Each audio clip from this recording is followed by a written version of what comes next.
Can you briefly tell us, dear professor, what happened and what is happening today in the country? How are the citizens and the media reacting to this incident?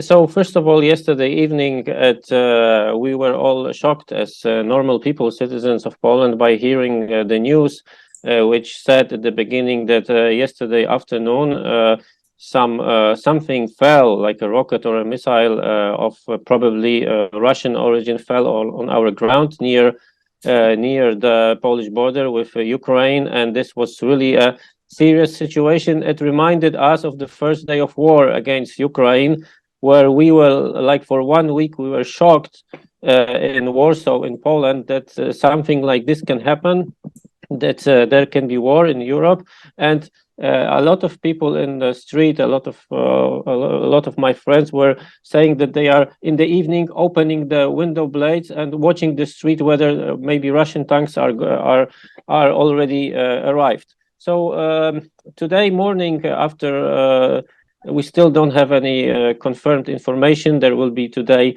the Security Council meeting at the Presidential Palace, but the situation doesn't look as serious as yesterday.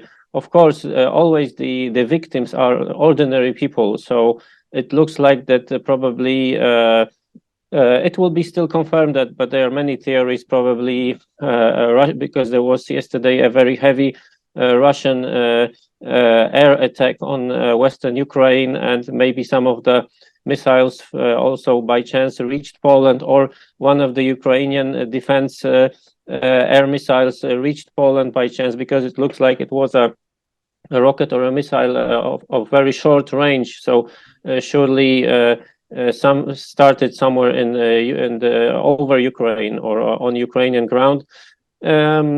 So as I said, it doesn't look as serious as yesterday evening. However, we are again shocked that the war is so close, and that we, although there are American soldiers over there at the eastern border, southeastern border of Poland, but we somehow again started to feel not so safe as yesterday, as if we for the last months got used to the war. We have a lot of Ukrainians here, millions of Ukrainians in Poland.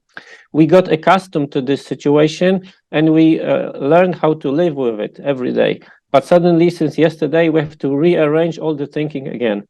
Professor Groцki, even though the Russian Defense Ministry denied the information that the projectile that fell in Poland is Russian, if the investigation show it's about a Russian projectile fired by the Russian forces and potentially Poland active as the Article 4 of the NATO alliance for a collective defense, what will that mean for generally, I mean for the military alliance, but also for Poland?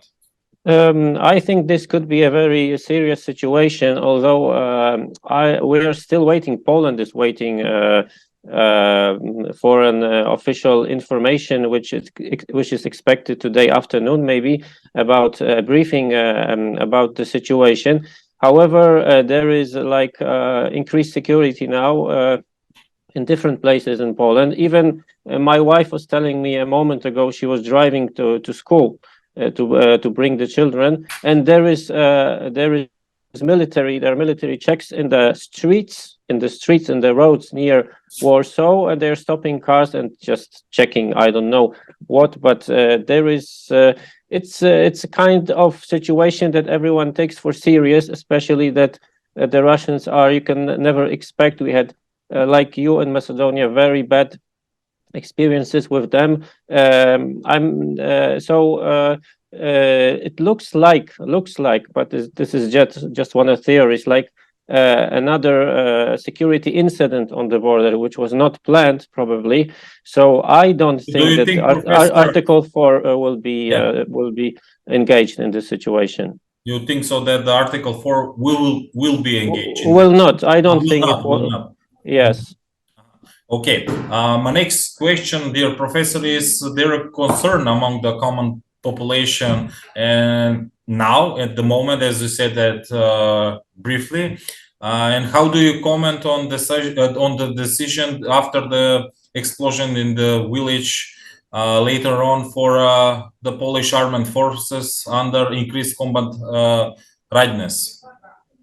Yeah, this is the real problem here that we have, because I am afraid that Poland may lose also in terms of like international markets or situation, economic situation, the security situation, because even if it was a minor incident, still the local population over there near the border was feeling safe, and suddenly someone dies. People don't want to live there anymore.